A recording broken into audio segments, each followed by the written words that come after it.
Welcome dear learners. आज मैं लेके आई हूँ 4th ईयर स्टूडेंट्स के लिए मोस्ट इम्पोर्टेंट गैस पेपर और बहुत से ऐसे इम्पोर्टेंट टॉपिक्स जो आपको किसी और ने नहीं बताए होंगे। तो चलें डिस्कस करते हैं। So here is our discussion outline like ऐसे।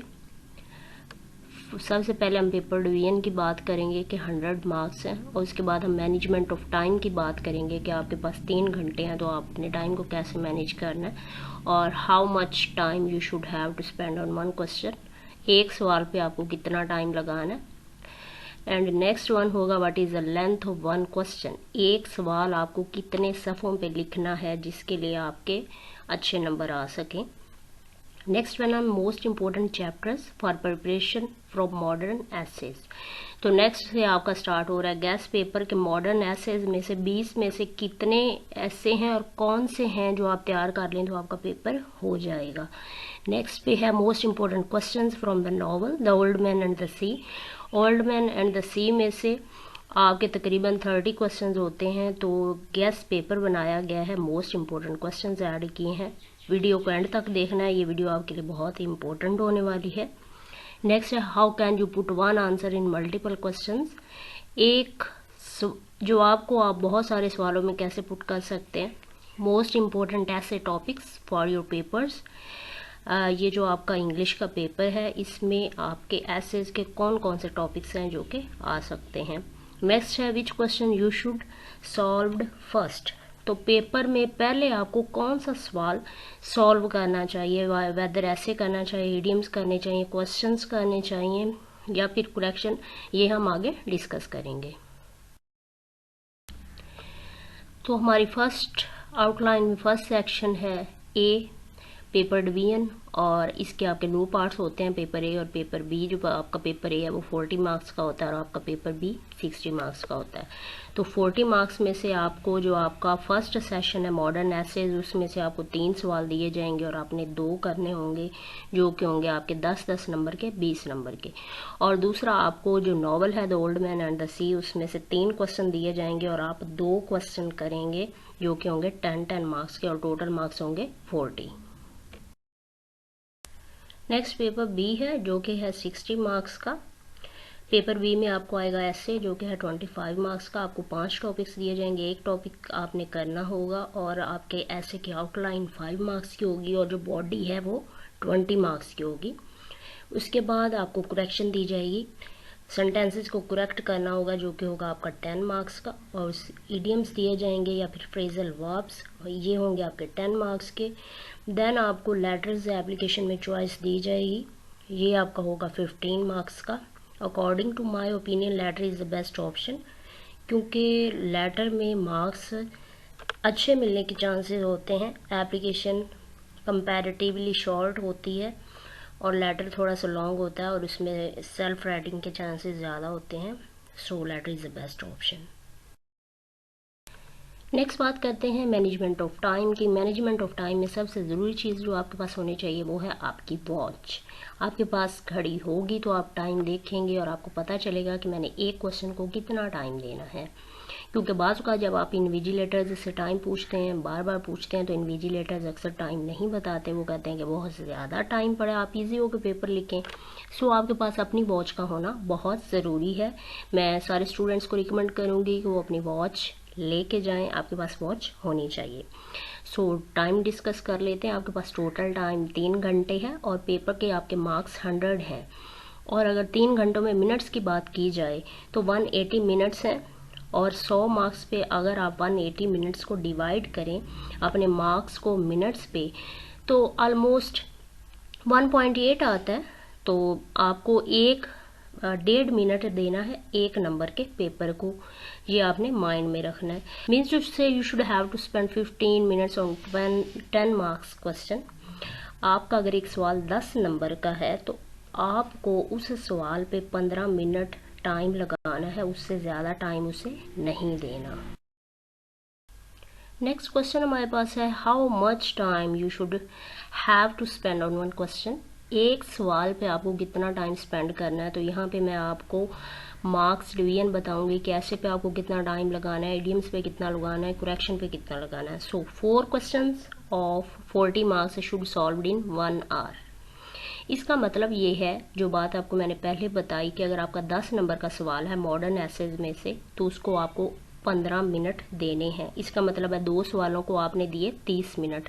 देन आपका पोर्शन आ जाता है old man and the sea novel का। उसके आपके 2 सवाल होते हैं, तो उन 2 सवालों को भी आपने 30 मिनट देने हैं। तो अब आपके 3 घंटों में से 1 घंटा चला गया इन 4 क्वेश्चंस पे। मतलब आप 4 क्वेश्चंस को 1 घंटा देंगे और 1 घंटे से ज़्यादा आप टाइम आपने नहीं देना। अगर आप 1 घंटे से ज़्यादा टाइम 5 मिनट भी इधर लगा रहे हैं, तो आपको बाकी पेपर की मैनेजमेंट में आपकी चेंजिंग आ जाएगी। वो 5 मिनट आपको देखने होंगे कि किस पोर्शन से मुझे कम करने हैं। सो टोटल आवर ये 1 आवर चला गया आपका। उसके बाद अब आपके पास 2 घंटे बाकी होंगे। बाकी आपके पास 2 घंटे बचते हैं, 60 मिनट्स।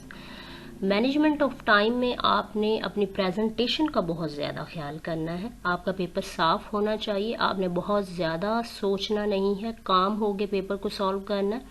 अपने साथ एनर्जी ड्रिंक्स, वाटर और खाने पीने की ऐसी चीज़ें रखें कि आप वहाँ पे ठीक रहें, क्योंकि गर्मी है। खाने की चीज़ें अपने साथ रखें और पेपर को काम होकर सॉल्व करें। तो हम वापस आते हैं।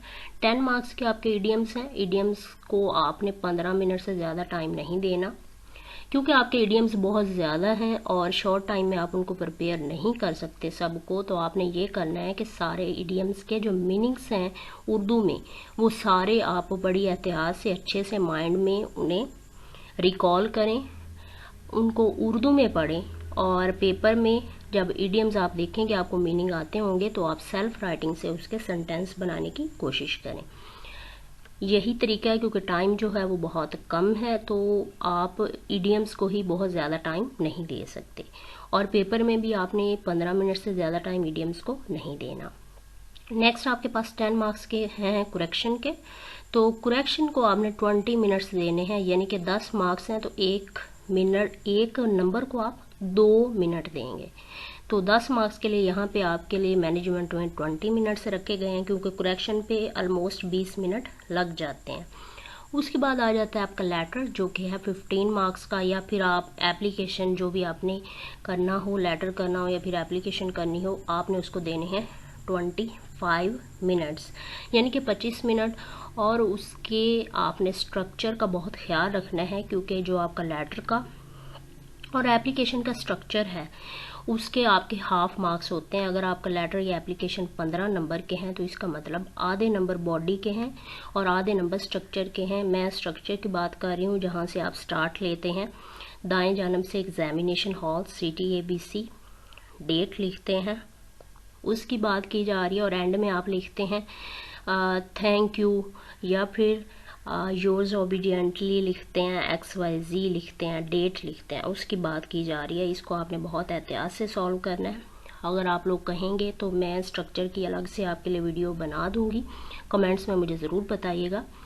नेक्स्ट आते हैं हम ऐसे पे। ऐसे के हैं आपके 25 मार्क्स। तो ऐसे को आपने देने हैं 60 मिनट्स, यानी कि 1 घंटा, क्योंकि जो आपका ऐसे है वो है 20 मार्क्स का और 5 मार्क्स के आपके आउटलाइन है। सो कोशिश करें कि जो आउटलाइन है वो आप 1 से 1.5 सफ़े पे लेके जाएं, और जो आपकी बॉडी है उसे भी आप एक अच्छा टाइम दें। तो बाज़ औक़ात सोचने में थोड़ा स्टूडेंट्स को टाइम लग जाता है, तो ऐसे को कोशिश करें कि आप 1 घंटा टाइम दें, ताकि आप उसको लिख सकें। उसके बाद क्विकली से, जल्दी से उसे 2 से 4 मिनट में रीड कर सकें। नेक्स्ट क्वेश्चन हमारे पास, what is the length of one question. This is very very important question. बहुत ही अहम सवाल है कि एक जो क्वेश्चन आप अटैम्प्ट कर रहे हैं या ऐसे अटैम्प्ट कर रहे हैं, वो आपका कितने सफ़हात पे होना चाहिए। तो जो आपके फर्स्ट 4 क्वेश्चन हैं जो आपने अटैम्प्ट करने हैं, 2 क्वेश्चन आपने मॉडर्न एसेज से अटैम्प्ट करने हैं और 2 ओल्ड मैन एंड द सी से, वो 4 क्वेश्चन आपके कितने सफ़हात पे होने चाहिए। तो मैं एक सवाल की बात करूँगी, तो बाकी 4 भी उतने ही होने चाहिए। ऐसा नहीं होना चाहिए कि पहला जो सवाल है वो आप 5 सफ़ों पे लिख रहे हैं, अगला 4 सफ़ों पे लिख रहे हैं, और उससे अगला आप 3 पे लिख रहे हैं और अगला 2 पे लिख रहे हैं। ऐसे नहीं होना चाहिए। हर क्वेश्चन की इक्वल लेंथ होनी चाहिए और इस बात को आपने यकीनी बनाना है, अदरवाइज जो मार्क्स विल बी अफेक्टेड। तो जो आपका क्वेश्चन नंबर 1 है मॉडर्न एसेज से, वो 10 नंबर का है, उसको आपने 15 मिनट देने हैं, तो वो आपका 4 पेजेस पे होना चाहिए। और अगर आपके पास आपको लगता है 4 पेजेस का डाटा नहीं है तो आपने 3 पेजेस पे लिखना है, लेकिन 3 से कम नहीं होना चाहिए, आपको मार्क्स अच्छे नहीं मिलेंगे। और 4 सफ़ों से ज़्यादा भी नहीं होना चाहिए। अगर आप 4 सफ़ों से ज़्यादा जाते हैं, मार्क्स आपके वही 10 हैं, तो इसका मतलब है कि आप बाकी पेपर्स के साथ ज़्यादती कर रहे हैं। तो मेरा सजेशन यही है कि आपके चारों क्वेश्चंस जो हैं वो आप 4 पेजेस 4 सफ़हात का मतलब पता है, जब हम एक शीट पकड़ते हैं तो उसके दोनों जो साइडें होती हैं उसको हम एक साइड को सफ़ा बोलते हैं और दूसरी साइड को सफ़ा बोलते हैं, और उन दोनों को मिला के उसे हम वर्क बोलते हैं। तो एक शीट अगर पूरी एक पेपर की ली जाए, एक पेपर लिया जाए, तो उसके 4 सफ़े होते हैं। तो मैं उन सफ़ों की बात कर रही हूँ। उन 4 सफ़ों पे आपका सवाल होना चाहिए, उससे ज़्यादा नहीं होना चाहिए। उससे कम 3 सफ़ों पे हो सकता है और 3 सफ़ों से कम नहीं होना चाहिए। उसके बाद हम आ जाते हैं लेटर पे। लेटर आपका है 15 मार्क्स का, और ये आपकी 3 यूनिवर्सिटी पेजेस पे होना चाहिए। और अगर आपको लगता है कि 3 यूनिवर्सिटी पेजेस का आपके पास लेटर का डाटा नहीं है, या फिर आप सेल्फ राइटिंग कर रहे हैं, तो आप 2.5 पेजेस पे भी आ सकते हैं। बट आपको लेटर के स्ट्रक्चर का बहुत ज़्यादा ख्याल रखना है।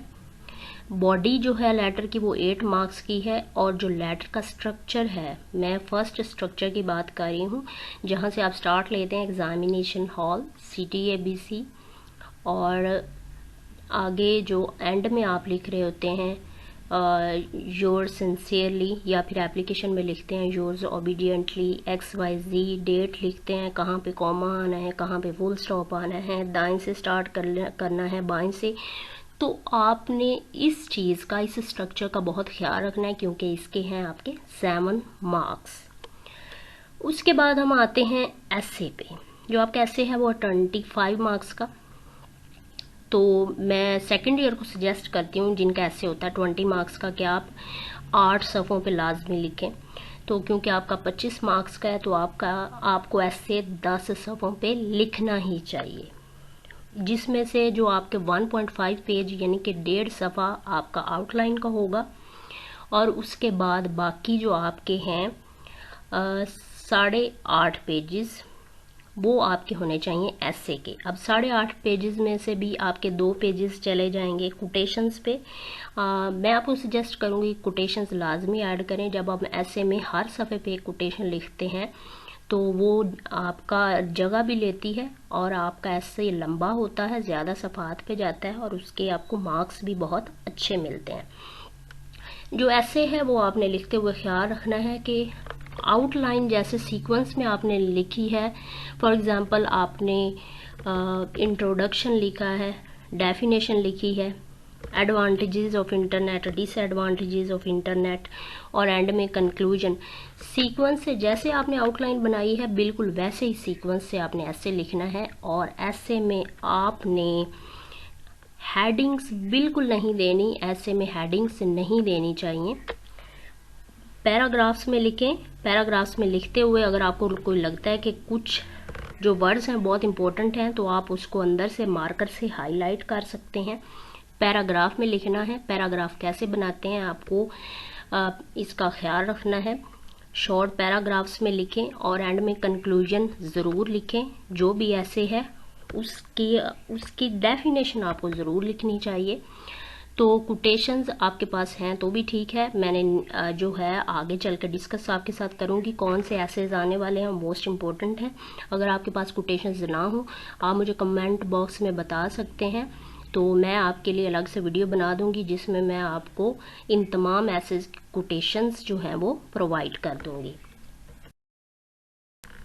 नेक्स्ट क्वेश्चन है which question you should solve first, कौन सा सवाल आपको पहले सॉल्व करना चाहिए। तो अकॉर्डिंग टू माय ओपिनियन आपको वो क्वेश्चन पहले सॉल्व करना चाहिए जिसमें आपको लगता है कि आपको टाइम लगेगा, आपको सोचना पड़ेगा, जो क्वेश्चन आपको मुश्किल लग रहा है।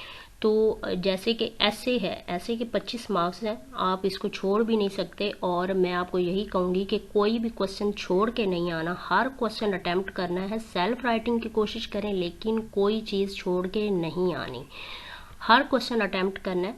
अगर आपको लगता है कि आपको ऐसे नहीं आता और तो पहले आप ऐसे जो है वो अटेम्प्ट करना स्टार्ट करेंगे, क्योंकि वो आपने सेल्फ राइटिंग करनी है और ऐसे के 25 मार्क्स हैं। तो सोचें, सोच के आउटलाइन बनाएं, वह आउटलाइन के हिसाब से पैराग्राफ्स में लिखना शुरू करें। तो इसीलिए आपको टाइम सजेस्ट किया गया ऐसे का 1 घंटा। अगर आप देखें इडियम्स को, यहाँ पे जो मैंने सीक्वेंस दिया है, फर्स्ट पे मैंने इडियम्स को रखा है, सेकंड पे मैंने लेटर को रखा है और थर्ड पे ऐसे को, फोर्थ पे मैंने क्वेश्चंस को रखा है और 5 पे एंड पे मैंने करेक्शन को रखा है। इसका मतलब ये है कि जो आपके इडियम्स हैं उसके 10 नंबर हैं और आपको 5 इडियम्स जस्ट लिखने हैं।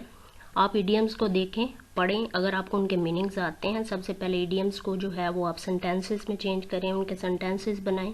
देन आप लेटर पे आएँ, लेटर आपको आता है या नहीं आता, आप केयरफुली उसका जो फर्स्ट स्ट्रक्चर है वो बनाएं। देन आपको आता है तो आप उसे लिखना स्टार्ट करें। अगर आपने सेल्फ राइटिंग करनी है, सोच समझ के सेल्फ राइटिंग स्टार्ट करें, उसकी एंडिंग दें। आई होप सो कि आपको मार्क्स अच्छे मिल जाएंगे। देन आप लोग आएंगे ऐसे पे। फर्स्ट पे मैंने ऐसे उन स्टूडेंट्स के लिए कहा जिनको ऐसे बिल्कुल नहीं आता, जिनको ऐसे आता है, इडियम्स लेटर सारा पेपर जाहिर सी बात है उनको आता है, तो पहले वो इडियम्स करें, लेटर करें, देन वो ऐसे पे आएँ। और ऐसे के लिए उनके पास 1 घंटा है और अगर वो 1 घंटे से पहले लिख रहे हैं तो बहुत अच्छी बात है।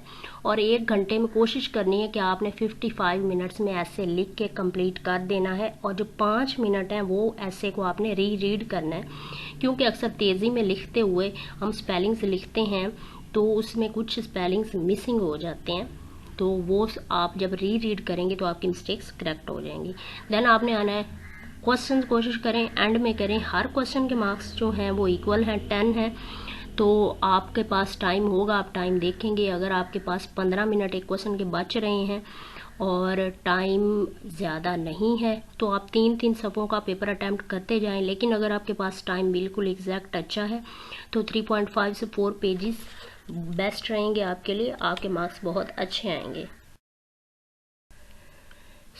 हम आते हैं नेक्स्ट पार्ट पे, most important modern English essays, जो एसेस के आपके चैप्टर्स हैं उन पे। इससे पहले मैं आपसे बात करूँगी कि आपने जो आपकी पेपर की प्रेजेंटेशन है वो आपने कैसे बनानी है। पेपर की प्रेजेंटेशन का मतलब यही है कि आपकी राइटिंग जैसी भी हो उसको आप चेंज नहीं कर सकते लिखते हुए। घबराहट में आपने बहुत गंदी राइटिंग नहीं करनी। एक स्मूथ जेल पेन लेके जाएं, एक स्मूथ बॉल पेन यूज़ करें और जो कलर कम्बिनेशन है वो आप ब्लैक एंड ब्लू यूज़ करें। स्टूडेंट्स अक्सर कहते हैं कि पेपर में आपको ब्लू एंड ब्लैक अलाउड होता है, तो स्टूडेंट्स मार्कर भी ब्लू लेके चले जाते हैं और पेन भी ब्लू लेके चले जाते हैं। आपको ब्लैक और ब्लू का कम्बिनेशन करना चाहिए, ब्लैक मार्कर यूज़ करनी चाहिए और ब्लू बॉल पेन यूज़ करनी चाहिए। ये कम्बिनेशन बहुत अच्छा है, इससे लिखा हुआ बहुत ही अच्छा और प्रोमिनेंट लगता है। दूसरी बात, अगर आपसे पेपर लिखते हुए अंदर कोई मिस्टेक हो गई है, उसे ब्रैकेट में करके ऊपर छोटा सा क्रॉस लगा दें, उससे बहुत ज़्यादा ऊपर से कटिंग ना करें और कोशिश करें कि पेपर में कटिंग से अवॉइड करें। और यही आपकी बेस्ट प्रेजेंटेशन है। पेपर लिखते हुए मॉडर्न एसेस के जब आप क्वेश्चन अटेम्प्ट कर रहे हैं उसे पैराग्राफ में लिखें, छोटे छोटे पैराग्राफ्स में लिखें, अंदर से एक आधी लाइन छोड़ें, थोड़ी स्पेस दें, वो थोड़ा सा खुला लिखा हुआ आपकी प्रेजेंटेशन अच्छी लगेगी। लेकिन जब आप बिल्कुल लगातार एक पेजेस भर देते हैं, लिखते जाते हैं, कोई लाइन नहीं छोड़ते, हाफ लाइन की स्पेस नहीं देते, 1 लाइन स्पेस नहीं देते, तो वो आपकी प्रेजेंटेशन फील नहीं होती। और दूसरा, कटिंग से बिल्कुल अवॉइड करना है। आपका जो पहला चैप्टर मोस्ट इंपॉर्टेंट है आपके लिए, Pakistan and the modern world by Liaquat Ali Khan, ये आपने करना है। इसमें से आपने 1 क्वेश्चन प्रिपेयर करना है। इसके 2 सवाल है, 3 सवाल है चैप्टर में। आपने इसका बिल्कुल ध्यान नहीं रखना, आपने 1 सवाल तैयार करना है, बहुत अच्छे से तैयार करना है। जो भी क्वेश्चन आता है उसमें वही पुट करना है। उसके बाद दूसरा आपका चैप्टर है the eclipse by Virginia Woolf. ये चैप्टर बहुत इम्पोर्टेंट है आपके लिए। तो हर चैप्टर में कोशिश करें कि आप 1 क्वेश्चन प्रिपेयर करें जो कि आप हर क्वेश्चन में लिख सकें। जैसे कि हम किसी पोएम की समरी या थीम तैयार करते हैं और उसे हर जो ट्रांसलेशन या एक्सप्लेनेशन होती है उसमें पुट कर सकते हैं, इसी तरह एक चैप्टर में से एक सवाल आप तैयार करके उसे हर क्वेश्चन में पुट कर सकते हैं।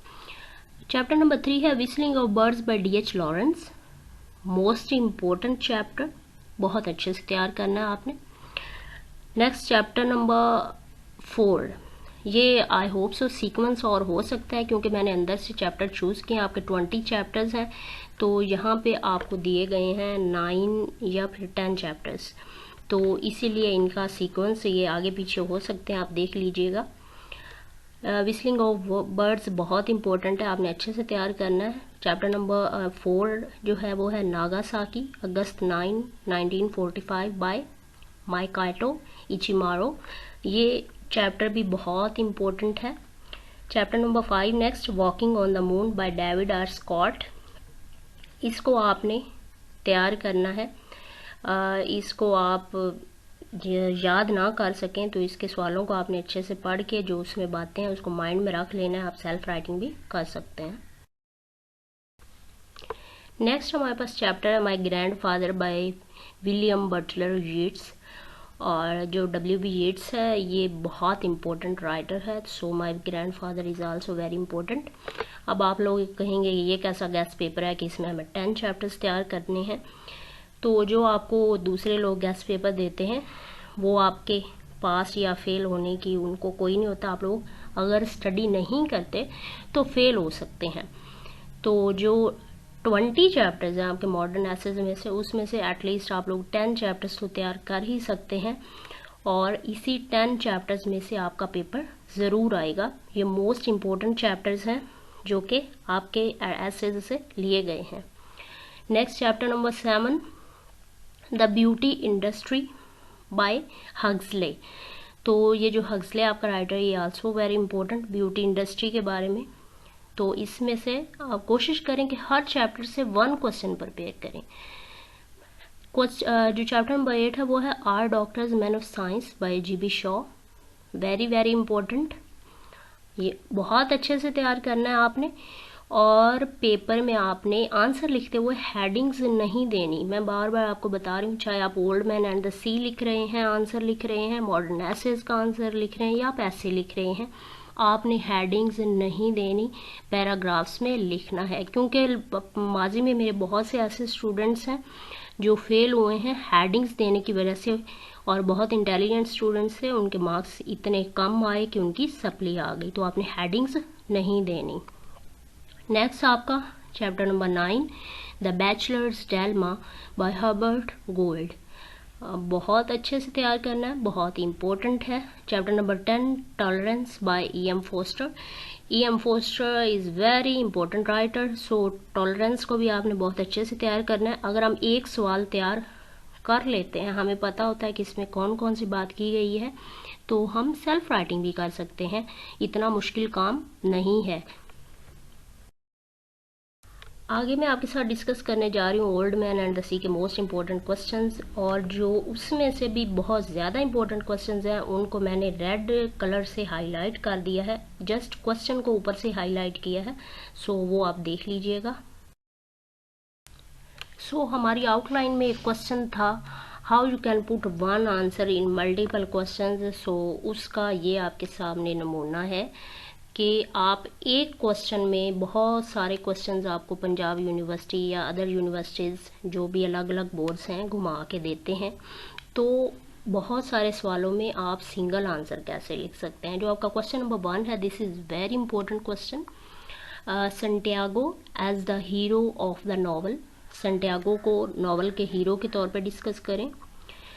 ये सारे के सारे क्वेश्चंस वो हैं जो आपको पास्ट पेपर्स में पूछे जा चुके हैं और इनको मैंने कंबाइन कर दिया आपके लिए कि अगर ये सारे पूछे जाते हैं तो इसका आपको सिर्फ एक आंसर लिखना है। What are the Santiago's pillar of success. जो सैंटियागो था उसकी सक्सेस के पिलर्स कौन से थे। Discuss those qualities. उन क्वालिटीज़ को बताएं ऑफ द ओल्ड मैन, बूढ़े आदमी की, विच हेल्प हिम, जिसने उनकी मदद की, सक्सीड, कामयाब होने में, इन इज मिशन, अपने मिशन में। वो कौन सी क्वालिटीज़ थी? तो जो सैंटियागो था वो बहुत ज़्यादा डिटर्मेंट था, अपने इरादों में पुख्ता आज़म रखता था। तो उसकी बार बार यही जो है वो क्वालिटीज़ थी कि उसने हिम्मत नहीं हारी। 84 डेज तक कोई मछली नहीं पकड़ सका, लेकिन 85th डे जो वो अज़म करके निकला था कि आज वो गहरे पानियों में जाएगा और मछली लेके आएगा। सो यहाँ पे वन क्वेश्चन ही रिपीट होगा। एज ए हीरो में भी उसी की वही क्वालिटीज़ आनी है। 3 पे देखें, right a note on the heroic spirit of the old man. Old man जो बूढ़ा आदमी है उसके अंदर कौन सी हीरो वाली क्वालिटीज़ थी? जो हीरो के थे स्पिरिट्स होते हैं वो उसके स्पिरिट्स थे, उसके जज्बे थे। 4 देखेंगे, how does the old man physically look like. जो ओल्ड मैन था वो जिस्मानी तौर पे कैसे दिखता था?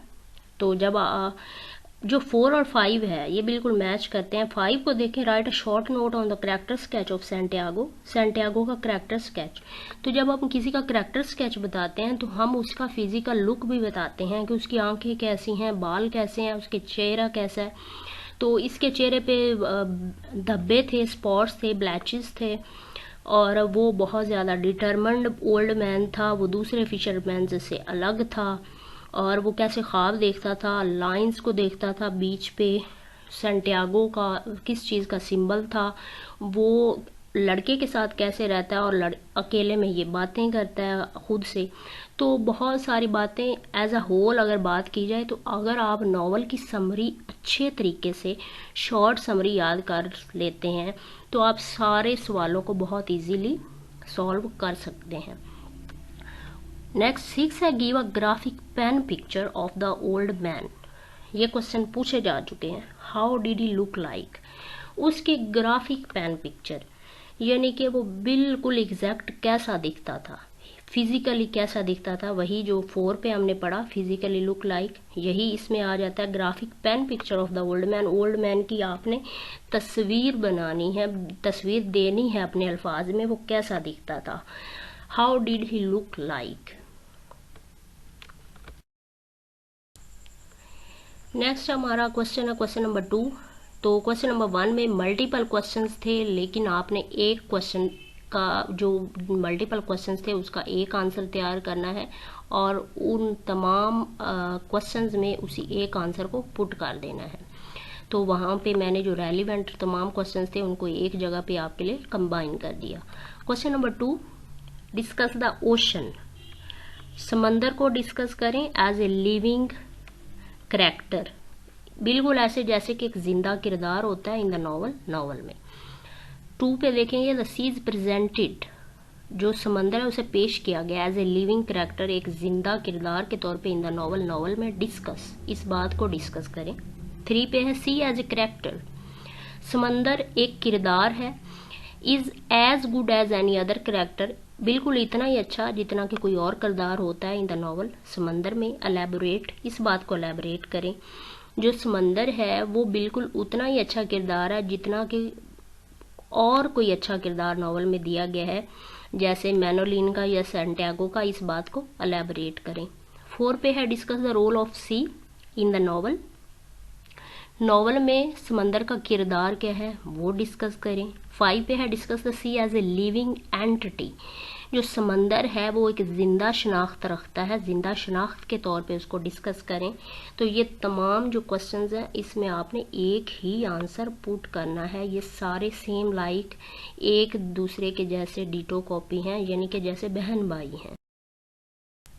Question number 3, that is also very important question. ये क्वेश्चन 6 टाइम पंजाब यूनिवर्सिटी में पास्ट पेपर्स में पूछा गया है और बहुत दफ़ा गुजरात, सरगोदा, बहुत से अदर बोर्ड्स में पूछा गया है। ये तमाम बोर्ड्स के लिए है, ये गेस्ट पेपर तमाम स्टूडेंट्स देखें। और 5 टाइम्स ये सप्ली स्टूडेंट्स के लिए आया है पंजाब यूनिवर्सिटी में। मैंने यहाँ पे ओनली पंजाब यूनिवर्सिटी को मेंशन किया, बट ये तमाम स्टूडेंट्स के लिए है। 1 पे देखेंगे, discuss marlin as a character, जो मर्लिन फिश थी उसको उसका करैक्टर डिस्कस करना है। 2 पे, the fish is a living character with intention and contention, जो फिश थी वो इंटेंशनली या कंटेंशनली एक लिविंग करेक्टर थी, उसको आपने डिस्कस करना है। थर्ड पे है the fish marlin is a symbol of an ideal life. जो मर्लिन है वो एक आइडियल लाइफ का सिंबल है, एक अलामत है for the old man. Old man के लिए ये बात डिस्कस करें, क्योंकि जो ओल्ड मैन था वो एक माहीगीर था और उसके लिए जो उसकी आइडियल लाइफ थी वो मछलियों को पकड़ना ही था। तो symbolism is also very important for this novel. 4 पे है the marlin is a symbol of hardships in life discuss. जो मर्लिन है वो ज़िंदगी की मुश्किलात का एक सिंबल है, मुश्किलात की इलामत है, इसको डिस्कस करें। 5 पे है what does the old man mean. बूढ़े आदमी का क्या मतलब था व्हेन ही सेज, जब वो कहता है कम आओ एंड किल मी, और मुझे मार दो। आई डोंट केयर, मुझे कोई परवाह नहीं है। हु किल्स हु, कौन किसे मारता है। तो ये क्वेश्चन भी आ सकता है। सो ये एक जैसे क्वेश्चंस हैं, मल्टीपल क्वेश्चंस हैं और इसमें आपने एक आंसर पुट करना है। Question number 4, a very important question. I can say that very important question. A man is not made for defeat. एक जो आदमी है वो शिकस्त के लिए नहीं बनाया गया। A man can be destroyed. एक आदमी तबाह हो जाता है but not defeated. एक आदमी को तबाह किया जा सकता है लेकिन उसे हराया नहीं जा सकता। How does Santiago come up to these remarks? Santiago इन रिमार्क्स पे कैसे पूरा उतरता है। 2 पे देखेंगे which sentence do you think is the most important in the novel the old man and the sea. Old man and the sea में most important sentence कौन सा है जो आप सोचते हैं। तो जो ऊपर वाला सेंटेंस है ये आपने फिंगर टिप्स पे तैयार कर लेना है, क्योंकि ये आपके आंसर्स में कोटेशन भी होगी जो आप पुट करेंगे। ये बहुत ही इम्पोर्टेंट कोटेशन और इम्पोर्टेंट लाइन है इस नॉवल की। आपने हर आंसर में इस लाइन को लाजमी पुट करना है। A man is not made for defeat, a man can be destroyed but not defeated. 3 पे है हाउ डिड, सॉरी जो 2 पे आपसे पूछा गया है कि जो इस नॉवल की मोस्ट इम्पोर्टेंट सेंटेंस कौन सा है, तो आपका मोस्ट इम्पोर्टेंट सेंटेंस 1 पे है। 3 पे है आपका how did Santiago hook the marlin. जो सेंटियागो है वो मर्लिन को कैसे फंसाता है हुक में। 4 पे है describe the old man the struggle with the marlin. Old man जो मर्लिन के साथ स्ट्रगल करता है, जो जिदोजहद करता है, वो बयान करें।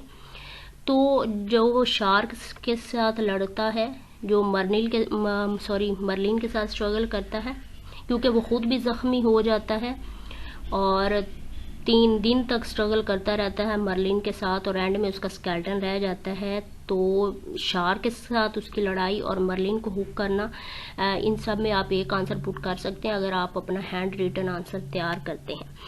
अगर आप लोग कहेंगे कमेंट बॉक्स में मुझे बता दीजिएगा, मैं इन सारे क्वेश्चंस के जो मैंने मल्टीपल क्वेश्चंस दिए हैं आपको आंसर्स एक वीडियो में समझा के प्रोवाइड कर दूंगी। नेक्स्ट है 4th में describe the old man struggle with the marlin, ये हो गया है। 5 why did Santiago feel that the fish was killing him. Santiago को क्यों ये महसूस हुआ कि जो मछली है वो उसे मार रही है। एंड में बहुत ज़ख्मी हो जाता है वो। एंडिंग ऑफ द नॉवल भी आपसे पूछा जा सकता है। 6 पे है फिश आई लव यू, मछली मैं तुमसे मोहब्बत करता हूँ। I respect you very much, मैं तुम्हारी बहुत इज्जत करता हूँ। But I will kill you, लेकिन मैं तुम्हें मार दूंगा बिफोर दिस डे एंड्स, इस दिन के ख़त्म होने से पहले।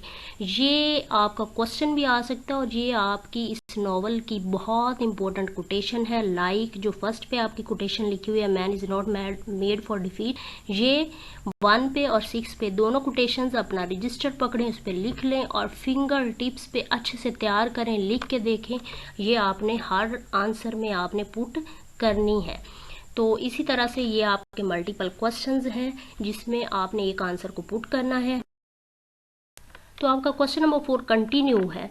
नेक्स्ट ये मल्टीपल क्वेश्चंस हैं, इतने ज़्यादा क्वेश्चंस हैं जिसमें आपको सिंगल आंसर पुट करना है। अगर आपसे आंसर नहीं बन पा रहा देन आपने मुझे ज़रूर बताना है, मैं आपको आंसर्स प्रोवाइड करूँगी और पेपर से पहले बताना है। Describe Santiago's victory over the sharks. जो सेंटियागो है वो शार्क्स पे जीत फतह कैसे हासिल करता है। The biggest fish is the biggest challenge, जो बड़ी मछली होती है वो बहुत बड़ा चैलेंज होता है। एलैबोरेट, इस बात को आपने एलैबोरेट करना है। The old man fights against the marlin to the very end without being despaired, जो बूढ़ा है वो फाइट्स लड़ता है अगेंस्ट द मर्लिन, मछली के खिलाफ, टू द वेरी एंड, आखिर तक, विदाउट बींग डिस्पेयर्ड, आखिर तक मायूस हुए बगैर। कमेंट, इस बात पे कमेंट करें। नेक्स्ट है killing sharks ultimately would mean defeating death, sharks को मारने का मतलब बिल्कुल यही है कि वो मौत को मात दे रहा है। डिस्कस, इस बात को डिस्कस करें। Every day is a new day, बूढ़ा आदमी जो होता है सैंटियागो वो कहता है कि हर दिन नया दिन होता है। Says Santiago. डिस्कस, इसको आपने डिस्कस करना है कि every day is a new day कैसे है। Which one is the greatest challenge for the old man, old man के लिए सबसे बड़ा चैलेंज कौन सा है? Struggle with the big fish, उस मछली के साथ जिदोजहद करना। Of fight against the sharks, या फिर जो शार्क्स थी उनके साथ लड़ना, उनके साथ, उनके खिलाफ फाइट करना, वो बड़ा चैलेंज था। तो इस बात को आपने साबित करना है कि स्ट्रगल उसकी बिग फिश के साथ जो है वो चैलेंजेबल थी, या फिर शार्क्स के साथ उसकी जो फाइट थी वो चैलेंजेबल थी। नेक्स्ट क्वेश्चन है elaborate the final stage of Santiago's struggle against the fish marlin, जो मर्लिन फिश के साथ वो जब जिदोजहद कर रहा था, वो उसे पकड़ रहा था और वो आज़ादी के लिए कोशिश कर रही थी, तो उसका फाइनल स्टेज आपने बताना है। So question number 4 is continued. You people think that how is it possible to put one answer in all these multiple questions? So yes, it is possible. आप बहुत सारे, इन ढेर सारे, question number 4 have a lot of multiple questions, तो इन तमाम questions में आप एक आंसर पुट कर सकते हैं। सो क्वेश्चन नंबर 4 का जो कंटिन्यू नेक्स्ट लास्ट 2 क्वेश्चंस रहते हैं। The old man is a great fighter, comment, old man एक बहुत बड़ा फाइटर था, इस बात पे कमेंट करना है, इसको एलैबोरेट करना है। The old man is in the novel the old man and the sea by Ernest Hemingway is a well groomed fighter, जो अर्नेस्ट हेमिंगवे ने नॉवल लिखा है old man and the sea, उसमें जो बूढ़ा आदमी था वो बहुत ही अच्छा फाइटर था, लड़ाई करने वाला था। इस बात को आपने सब्सटेंशिएट करना है, इसको आगे साबित करना है। और जब आपने आंसर्स लिखने हैं, आपके हर आंसर में 4 कोटेशंस आपने पूरे नॉवल की तैयार कर लेनी है।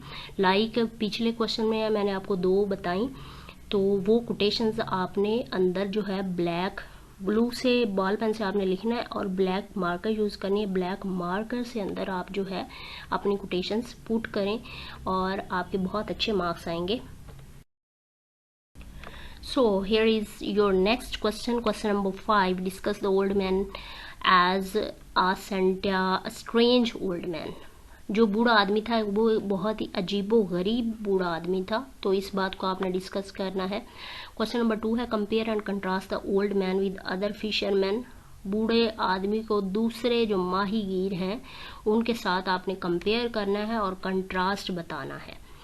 क्वेश्चन नंबर 5 का third part, the old man is positively different from other fisherman, positively यानी कि जो ओल्ड मैन था उसमें बहुत से पॉजिटिव चीज़ें थी जो कि अदर फिशरमैन में नहीं थी। जाहिर सी बात है कोई और फिशरमैन हो और 84 दिन तक वो मछली ना पकड़ पाए तो वो अपना काम माहीगीरी वाला छोड़ देगा, लेकिन ये दूसरे माहीगीरों से बिल्कुल डिफरेंट था कि 85th डे जो वो अज़म लेके गया तो उसने मछली पकड़ी थी। ये अलग बात है कि वो मछली नहीं ला सका, सबको दिखा नहीं सका, उसका जो गोश्त था स्केल्टन रह गया, वो जो गोश्त था वो शार्क्स खा गई, लेकिन जो अज़म वो लेके गया था उसने मछली पकड़ी ज़रूर थी। और जब वो खाली भी आया था तो इस अज़म के साथ सोया था कि अब वो इस तरह के एडवेंचर्स करेगा और मछलियाँ पकड़ेगा। So this is the difference between him and other fisherman. Next question number 6, this is very important question. Question number 5 is least important, but उसको आपने रीड करके जाना है कि अगर वो क्वेश्चन आता है तो आप उसको अटैम्प्ट कर सकें। Question number 6 is very important, this is about the symbolism of the novel. Novel में कौन से सिम्बल्स यूज़ हुए हैं। सैंटियागो किस चीज़ का सिम्बल है, जो ओल्ड मैन था सैंटियागो उसका आपने बताना है। जो छोटा बॉय था मेनोलिन, मर्लिन, डिमैगियो, लाइन्स, और उसके बाद समंदर, द सी, द शार्क्स। वो जो शार्क्स हैं वो किस चीज़ की अलामत हैं, तो ये सारा आपने शॉर्ट नोट्स बना लेने हैं। तो ये आपका सिंबलिज्म का क्वेश्चन बहुत ईजी है, ये आपका कवर हो जाएगा। 2 पे है what is the symbolic purpose of Manolin, DiMaggio and lions in the novel. 3 है discuss the novel the old man and the sea as a symbolic novel. ये एक सिंबॉलिक नॉवल है, इसको आपने डिस्कस करना है। 4 पे है what sort of novel is the old man and the sea, explain with examples from the text. तो old man and the sea किस किस्म का नॉवल है, तो ये आपने बताना है कि ये एक सिंबॉलिक नॉवल है। और जो एग्जांपल्स हैं टेक्स्ट में से वो आपने 2 मैं ऊपर आपको बता चुकी हूँ। मैं ट्राई करूँगी कि मैं आपको नेक्स्ट जो आपका लेक्चर है अगर तो मैं आपको उसमें कोटेशंस जो हैं वो प्रोवाइड कर दूँ। नेक्स्ट पे है trace some of the symbols employed by Hemingway in his novel. Hemingway ने वो कौन से जो सिंबल्स हैं इम्प्लॉयड किए हैं, लिए हैं अपने नॉवल में, वो ट्रेस करने आपने। 6 पे है discuss the different images used in the novel. और अगर नॉवल में आपको वर्ड सिंबल की जगह इमेजेस पूछा जाता है, कौन सी इमेजेस यूज हुई हैं, तो भी आपने सिंबॉलिक इम्पोर्टेंस आपने लिखनी है, सिंबल्स इसमें लिखने हैं। सो ये थे आपके मल्टीपल क्वेश्चंस जिसमें आपने लिखना है only 1 answer. So here is next question number 7। Question number 7 is also very important, discuss the ending of the novel. ये क्वेश्चन रिपीटेड टाइम आया है और ये आ सकता है, इस दफ़ा भी ये क्वेश्चन आ सकता है, इंपॉर्टेंट है, इसको आपने देखना है कि नॉवल की एंडिंग क्या थी। What were Santiago's views about his failure, उसके फेलियर के बारे में सैंटियागो के व्यूज क्या थे। यानी कि वो फेल हुआ था एक तरह से कि उसने इतनी बड़ी शार्क जो थी मछली थी मर्लिन, वो पकड़ ली थी, लेकिन वो उसे सही सलामत लोगों को दिखाने के लिए लेके नहीं जा सका, उसका जो गोश्त है वो शार्क्स खा गई। 3 पे how would you justify the ending of the novel, novel की एंडिंग को आप जस्टिफाई कैसे करेंगे।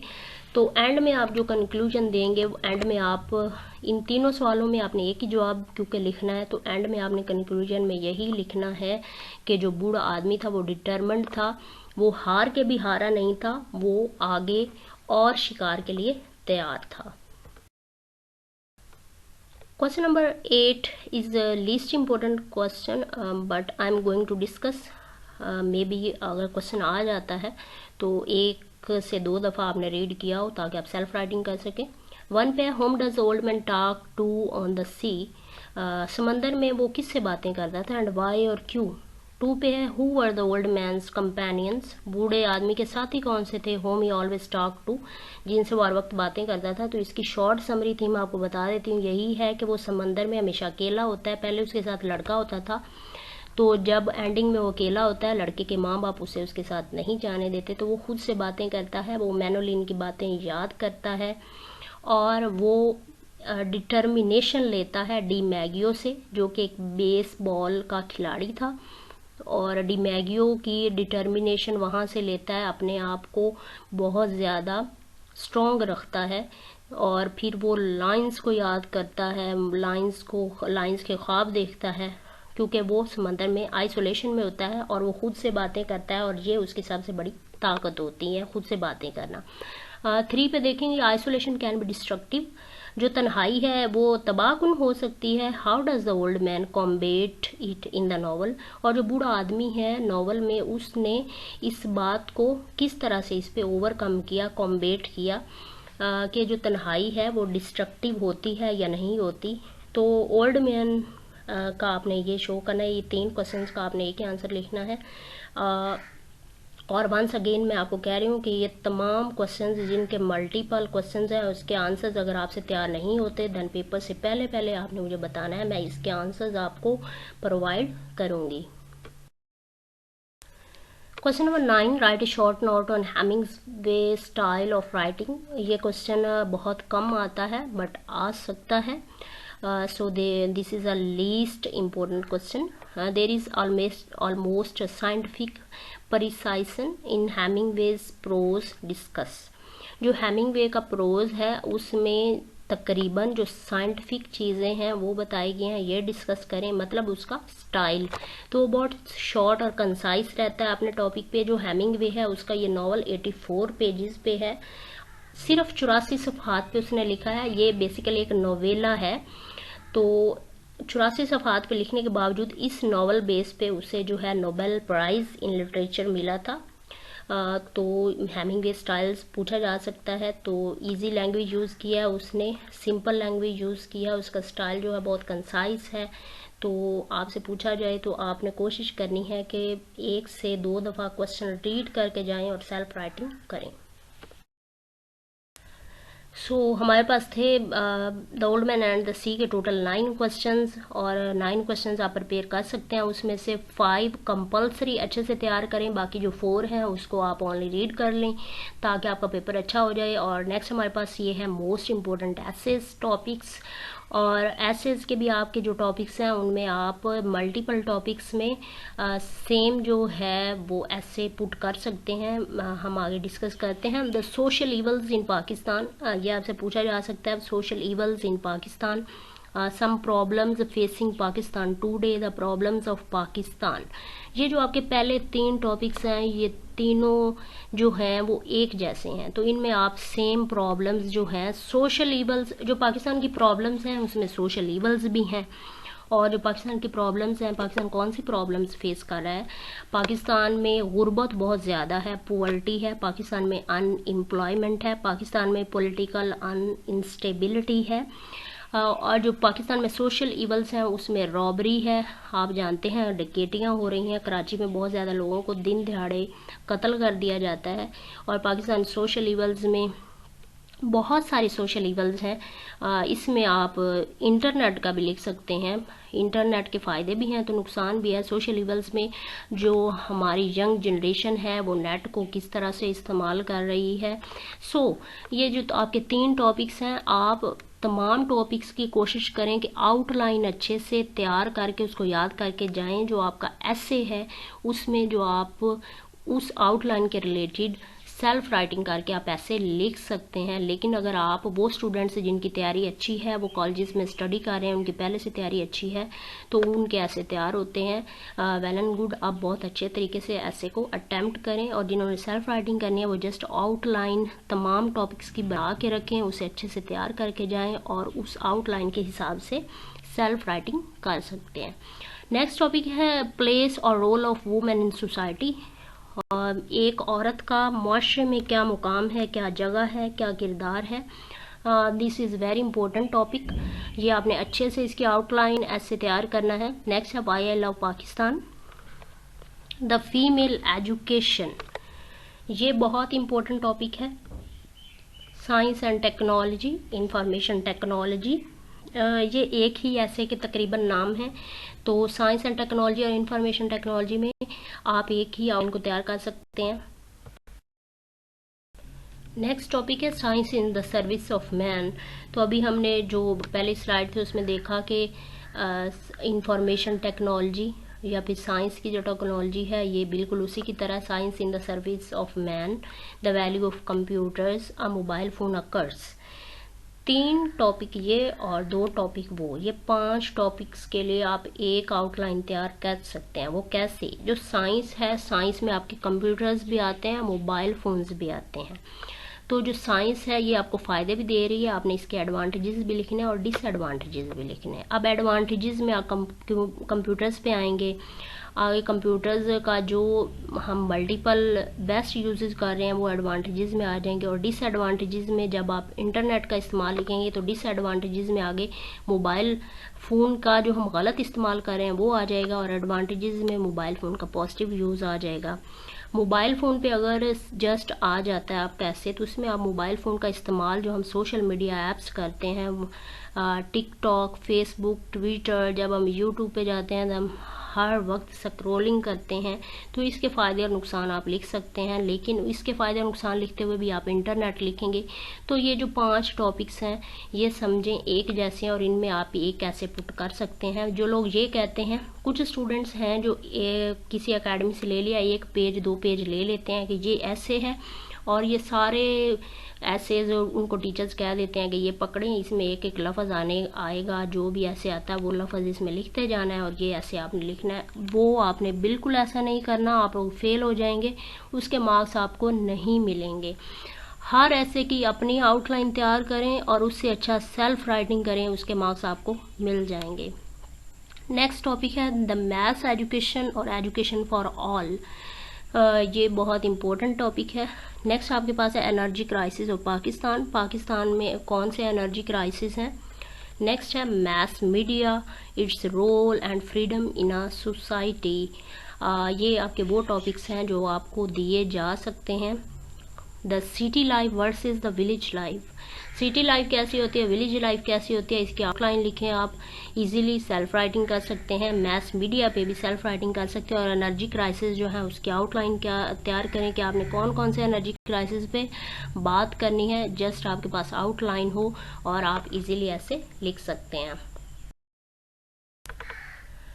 Marks for the format of letter, ये बात हम पहले डिस्कस कर सकते हैं। शॉर्टेज को डिफाइन कर देती हूँ। लेटर के आपके 15 मार्क्स होते हैं। जो आपके आधे नंबर हैं वो आपके लेटर के फॉर्मेट के होते हैं या स्ट्रक्चर के होते हैं। सो आपने इसके बारे में केयरफुल रहना है कि आपने लेटर का जो स्ट्रक्चर है या फॉर्मेट है उसको बहुत अच्छे से बनाना है। दाईं तरफ से आप स्टार्ट करेंगे एग्जामिनेशन हॉल सिटी ABC, और जो भी आपकी डेट है वो लिखेंगे और फिर आप बाएँ तरफ आ जाएंगे। यहाँ पे आप लाइन स्किप नहीं करेंगे और देन आप शुरू करेंगे। अगर आप किसी न्यूज़पेपर के एडिटर को लिख रहे हैं द एडिटर, फिर उस न्यूज़ का नाम द डॉन, और किस जगह पे है उसका नाम Lahore, the editor the Dawn news Lahore. Editor के बाद कॉमा आएगा, द डॉन न्यूज़ के बाद कॉमा आएगा और लाहौर के बाद फुल स्टॉप आएगा। तो जो एग्जामिनेशन हॉल सिटी ABC और आपकी डेट है वो आपकी दाएं तरफ आएगी। ये आपका the editor Dawn news Lahore, ये आपका बाएं तरफ आएगा। देन आप सब्जेक्ट लिखेंगे। सब्जेक्ट आपका 1 नंबर का है कि आपके लेटर का या एप्लीकेशन का सब्जेक्ट क्या है। उसके बाद आप स्टार्ट करेंगे सर, कॉमा लगाएंगे और नीचे अपनी बॉडी स्टार्ट करेंगे। जब आप एंडिंग करेंगे तो योर सिंसियरली आप जो है वो राइट साइड में लिखेंगे और आप कॉमा लगाएंगे। कोशिश करें अलग लाइन पे लिख दें, कॉमा लगाएं और नीचे आप अपना नाम वगैरह नहीं लिखेंगे, आप XYZ लिखेंगे। और जहाँ पे आप सिंसियरली या योर्स ओबीडियंटली लिख रहे हैं दाएं तरफ, तो उसी लाइन पे बाएं तरफ आप अपनी डेट जो है वो मेंशन करेंगे। सो कोशिश करें कि आपका सब्जेक्ट जो है फॉर्मेट है या स्ट्रक्चर है वो मोस्ट रेलिवेंट और बिल्कुल एग्जैक्ट हो, क्योंकि इसके आपके 7 मार्क्स हैं और जो आपके लेटर की बॉडी है उसके आपके 8 मार्क्स हैं। ये बात आपको किसी ने नहीं बताई होगी, इसका आपने बहुत ख्याल रखना है। Here is the most important outline for you, most important pass papers letters. ये लेटर्स आप तैयार कर लेंगे तो इसी में से आपका लेटर भी आ जाएगा। और एटलीस्ट अगर आप ये लेटर्स तैयार कर लेते हैं तो कोई और लेटर भी आ जाता है तो आप इजीली लिखने के काबिल हो जाएंगे। Write a letter to the Nazim of your city recording the poor sanitary condition, the unhygienic conditions and broken sewerage lines of your area। आपने अपने शहर के नाजिम को ख़त लिखना है कि जो आपके शहर का ज़मीन दोज सैनिटरी कंडीशन जो निज़ाम है या वो क्या है, अनहाइजीनिक हो गया है, सेहत को ख़राब कर रहा है, अनहाइजीनिक कंडीशंस हैं। एंड ब्रोकन सीवरेज और जो नालियाँ हैं, ज़मीन दोज नालियाँ डाली जाती हैं उन्हें हम सैनिटरी कहते हैं और वो टूट फूट गई हैं। तो आपके एरिया में बहुत ज़्यादा अनहाइजीनिक जो सेहत के प्रॉब्लम्स पैदा हो रहे हैं उसके लिए आपने ख़त लिखना है। 2 पे देखेंगे, write a letter to the editor of a newspaper protesting against the corruption. आपने न्यूज़पेपर का एडिटर को ख़त लिखना है और प्रोटेस्ट करना है, एहतजाज करना है करप्शन के खिलाफ, डेड प्रिवेल्स जो कि छाई हुई है इन द ऑफिसेस, दफ्तरों में। Next, write a letter to the health minister about the lack of medical facilities in government hospitals, dispensaries। आपने हेल्थ मिनिस्टर को ख़त लिखना है कि जो मेडिकल फैसिलिटीज़ हैं वो बहुत कम हैं गवर्नमेंट के हॉस्पिटल्स में, या फिर गवर्नमेंट के हॉस्पिटल्स की जो डिस्पेंसरीज हैं वहाँ पे मेडिकल फैसिलिटीज़ कम है, अद्वियात दस्तयाब नहीं है। नेक्स्ट है, write a letter to the editor of newspaper about the corruption by the वापडा मीटर रीडर्स। आपने एडिटर न्यूज़पेपर को ख़त लिखना है कि जो वापडा के मीटर को रीडिंग करने के लिए लोग आते हैं वो बहुत ज़्यादा करप्शन करते हैं, वो करप्ट हैं। नेक्स्ट है write a letter to the editor of newspaper expressing the need of opening a girls college in your city. Newspaper का एडिटर को ख़त लिखना है कि आपके शहर में गर्ल्स कॉलेज को खोलने की ज़रूरत है, तो गर्ल्स कॉलेज खोला जाए। नेक्स्ट है write a letter to the editor of newspaper about traffic mess on city roads. Newspaper editor को ख़त लिखना है अखबार के शहर के जो रोड्स हैं उन पर ट्रैफिक का रश बहुत ज़्यादा हो गया। नेक्स्ट है write a letter to the editor of a newspaper about overloading of passengers and over charging of fare in the public transport. Newspaper का एडिटर को ख़त लिखना है कि जो पब्लिक ट्रांसपोर्ट है वो बहुत ज़्यादा फेयर किराया बहुत ज़्यादा चार्ज कर रहे हैं और बसेस पे बहुत ज़्यादा मुसाफिरों को ओवरलोड कर रहे हैं, बहुत ज़्यादा मुसाफिर ले रहे हैं बसेस में या जो भी उनके पास ट्रांसपोर्ट है। Next write a letter to the editor of newspaper about the problems created by beggars in the busy streets and markets of your city. Newspaper का एडिटर को ख़त लिखना है कि शहर की मसरूफ़ गलियों में और मार्केट में जो भिखारी हैं वो बहुत ज़्यादा मसाइल पैदा कर रहे हैं। सो लर्नर्स, ये था आज का हमारा लेक्चर। अगर आप लोगों को मल्टीपल क्वेश्चंस के आंसर्स जो हैं वो खुद तैयार करना नहीं आ रहे, आप लोग मुझे कमेंट बॉक्स में ज़रूर बताइएगा। मैं कोशिश करूँगी कि आपको जो नावल है उसके मल्टीपल क्वेश्चंस के आंसर्स प्रोवाइड कर दूँ। आपके कीमती टाइम का बहुत शुक्रिया। वीडियो को लाइक कीजिएगा, चैनल को सब्सक्राइब कीजिएगा। Good bye.